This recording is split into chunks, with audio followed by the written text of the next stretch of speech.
Hi guys, this is Sai Kumar Kurtivada. In this video, we will learn about useLoaderData. So how this loader helps us in data APIs and what is the purpose of using this loader data.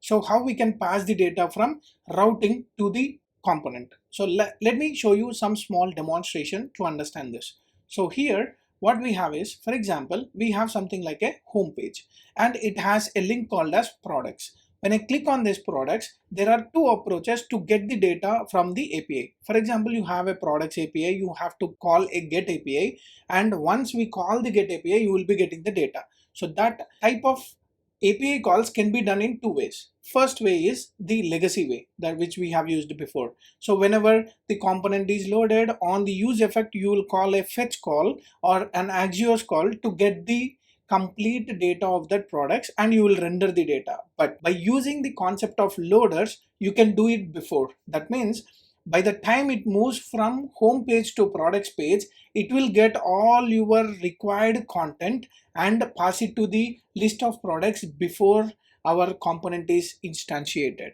So that is the advantage of using loaders. Simple to say, whenever you want to get the data before it launches your products, then you can use this loaders. So let me show you with an example. So here what we have is, already I have created this project in my previous videos and this is an extension of that specific project. Now we have something called as post login. Inside post login we have a dashboard. Inside the dashboard, when I click on a specific products, it will go and launch your products. So here let me click on this and this is the products. In general, what we do is, for getting the data for this specific products, we'll be writing useEffect. Let's try with a legacy approach without using a data API. So this works only for data API. Now we are in data API. How we can identify that is by using create browser router as a method. Here create browser router is a method, not an HTML element. So that's why it is called as a data API. So before going into the data API, I'll show you how we can do in normal useEffect. So let me use a useEffect, and inside this I will be getting the data something like a fetch call, and the fetch call can be something like a JSON placeholder. Let me go into the JSON placeholder and let me get a fake API, and this is my fake API. Let me copy these to-dos and put it over here. You will be getting all the list of API data. Let me copy this and put it over here. So now this will return you some set of data.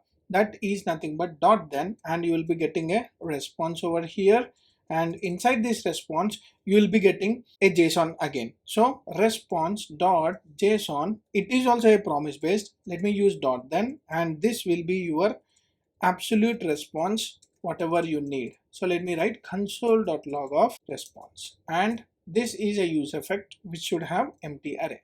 So now what we are doing is, we are waiting until that products is loaded over here. That means it will render this content before showing the actual content. This will run the useEffect in the background. So let me go here and click this into products. So if you see the products, let me go into inspect and console, you got the array of values. That means after navigating to products, you are getting the data. But before navigating to the product, how can I do that? By using loaders. So let me use or update this code with the loaders. So let me comment this code and comment this code. This approach can be used in both the ways, in data APIs and in also browser APIs. So we can use in both the ways. But for using loaders, we have to use only in the data APIs. So let me go here and create a function called as fetch to-dos is equal to, I'll go with this arrow function, and this arrow function is responsible to call our API data. So what I'll do is, I'll make this as async and await data, because before going into the products itself, I need this data. So what I'll do, const data is equal to fetch of, I can use the same URL, whatever we are using here, but I will make sure to await. So until my response is done from this, I don't want to go further. And also I want to go with the response is equal to, I'll get with await data dot JSON. This is also a promise based, hence I'm awaiting this as well. Then after this, I want to return the response, the actual response. Now where to use this fetch to dos. You have a property called as loader, and this loader will help us to get the values from this fetch to dos. When I hit this fetch to dos, you are getting this response, and that response will be available for this loader. So let me go here and console this, console.log of response. And also what I'll do is I'll make a use effect, and I'll write the console over here, console.log of inside products, and comment this. So now first console will be this console which is inside the loader, and later this will print this console, because it will not invoke your whole product component until unless you are executing and you are completing this set of logic. So let me go here and remove this, hit this, go to the console, and then go to dashboard and then refresh. Let me click on products.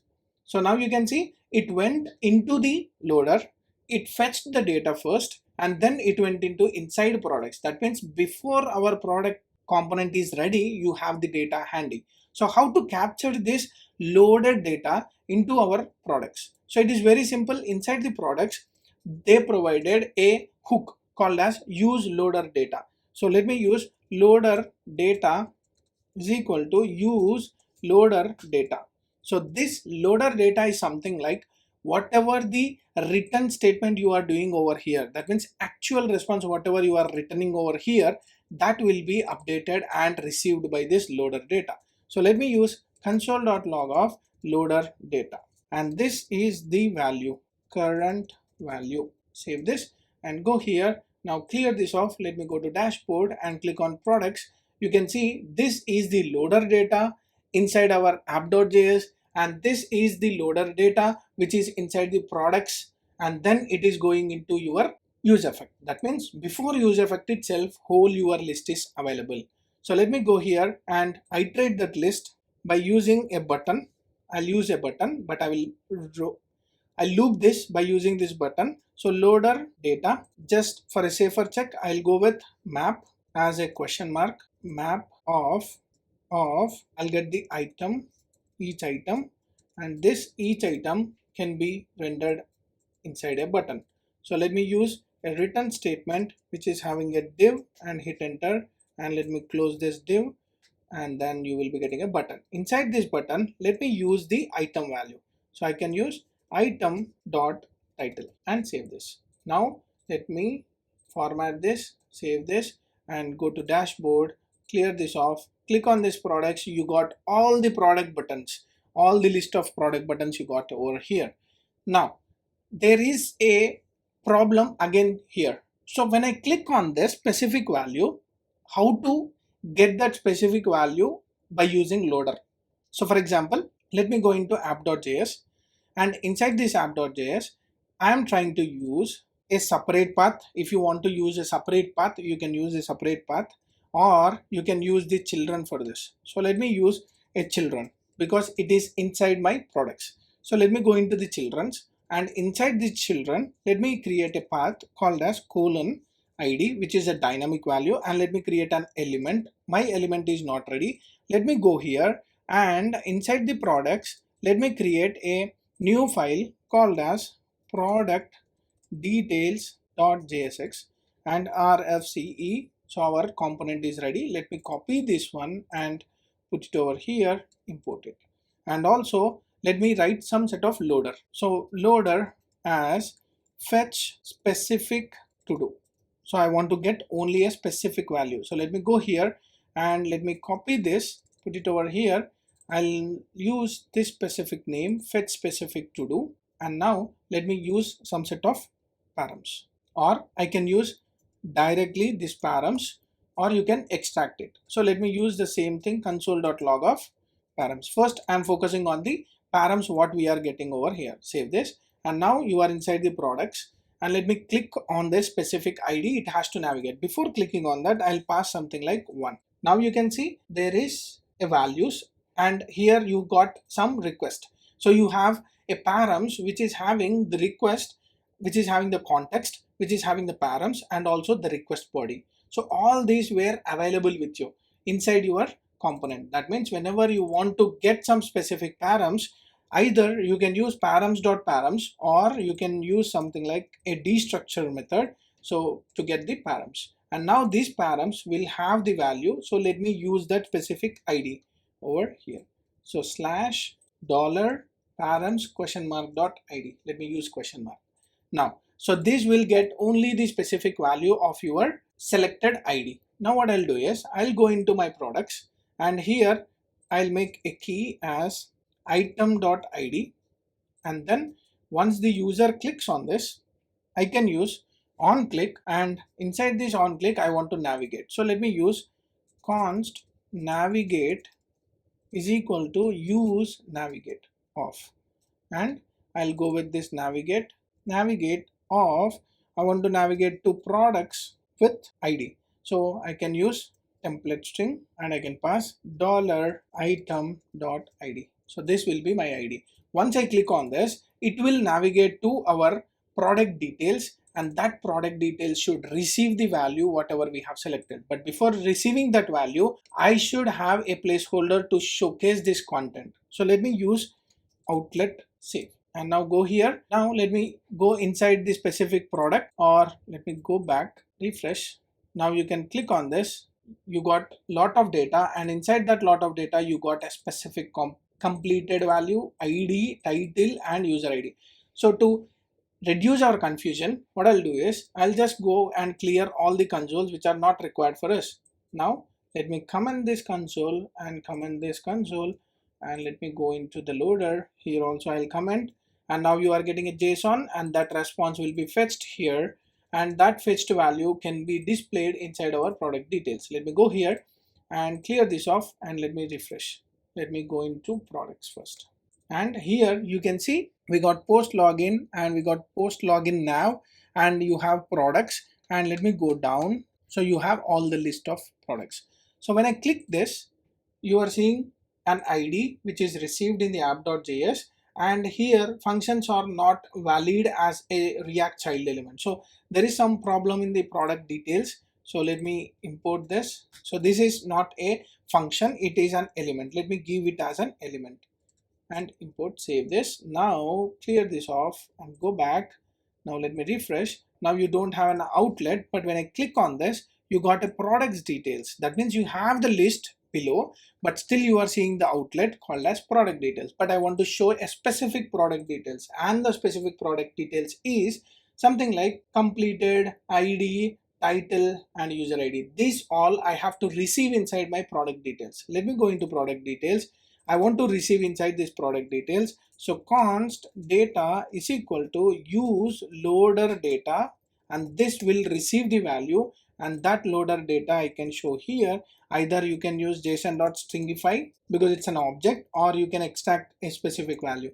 I want to show all the values. Let me save this and go here. You can see product details. I have selected the first ID, and if I go to second ID, now you will be seeing the second ID. So it is refetching the value whenever there is an update on the URL. So let me click on third one. You got the third one, and let me get on fourth. You got the fourth one. Like that, you can click on any of the value and you can fetch the data. So this all will happen in the background before launching your component, or before rendering onto the component, your data will be ready. So let me summarize this. Whenever you want to get the data before landing on a specific component, then you can use this loaders. Loaders will help us to get the data before the component is rendered, and this is not always recommended. It has to be used on a specific scenarios. For example, you don't want to show any single loader or any of the URL, then in that cases you can use this loaders, where you will be getting a small set of data. If there is any delays on this specific component, your loader or your component will not be rendered as expected. So you have to maintain in a clear way. So always use this approach whenever it is required on a whole page strategy. If you want to go with a specific content of a specific page, then you have to use internal API calls. This is only used whenever you are moving from one page to another page, and if you want to get all the data before reaching that specific route.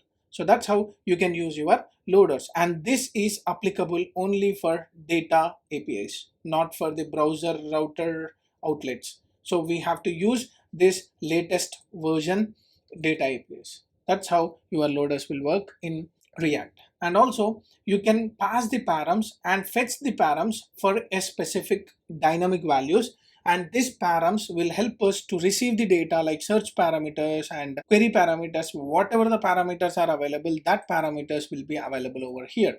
So that's how you can get all the details about your request inside this params. Hope this gave you a glance and clear understanding about loaders and how to use useLoaderData in our React data APIs. Hope you like my explanation. If you like my video, like, share, subscribe to my channel for more updates. Signing off. Thank you.